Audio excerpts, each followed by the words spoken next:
Nagpabilin ang pagbaha sa daghang lugar sa Zamboanga City atol sa kusog nga mga pag-ulan nga nasinati sa syudad. Atong sayro ng detalye niini sa live report ni Efren Mamak. Efren.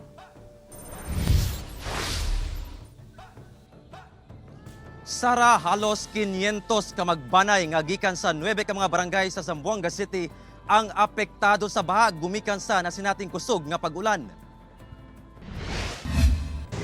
Subling gibaha ang pipila ka mga lugar sa Zamboanga City gumikan sa kusog nga pag-ulan Miyerkules sa gabi.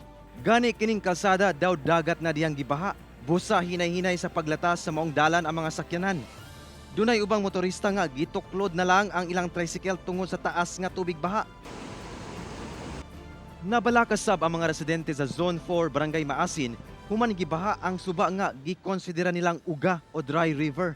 Matod sa tala sa City Social Welfare and Development Office, ana sa 480 ka magbanay gikan sa siyam ka mga barangay sa syudad ang naapektuhan sa pagbaha. Mao kini ang mga barangay sa Ayala, Talisayan, Pasunangka, Malagutay, Santa Maria, Kabatangan, Tumaga, San Roque ug San Jose Guso nga gibaha na sab human lang sa pipila ka adlaw. Mao kini karon ang sitwasyon dinhi sa Nieves Drive, Barangay San Jose Guso. Gibaha na kining lugaran niadtong Sabado og wala pa na gani nahubas, gibaha na sab. Mao kini karon ang problema sa mga residente dinhi sa lugar. You look at the situation ngayon, mas marami. Kasi like San Jose Guso, the same number of families. Yung malapit sa airport na nag-stay and those near the school.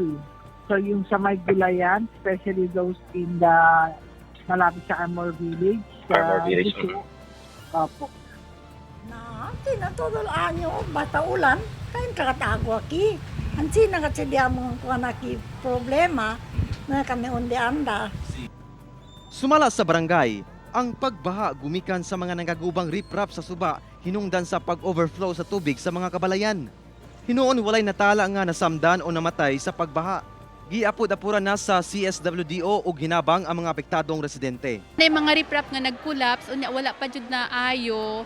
Mao to nga samo na dungagan pag yun, mo to daghan na kay mga riprap mga areas nga nag-collapse.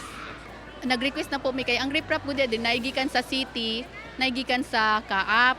So yung sa Kaap nagpasulat namin sa ilaha, ingon naman sila nga ilang ayuhon lang daw. Ang sa city po kabalo na din sila. Gumikan sab sa daot nga panahon, gisuspendido sa lokal nga kagamhanan ang klase sa tanang level sa syudad. Ang natanggap nyo ngayon may bigas. Bigas, Laking tulong na yan, ma'am. oh, malaki na. Matod sa pag-asa, hanging habagat ang hinungdan sa mga pag-ulan sa syudad. So usually kapag may southwest monsoon tayo na tumatama, especially kapag apektado ito yung isang area, nagdadala ito ng mga pagulan from light to moderate to at times nagiging heavy. Sara, sa karon pipila ka parte na lang sa Barangay San Jose Guso ang padayong nalubog sa tubig baha. Busa padayon ang pagpahigayon og monitoring sa mga personahe sa CDRRMO o CSWDO sa mga apektadong residente sa maong barangay. Sara. Okay, dagang salamat ug amping mo diha, Efren Mamak.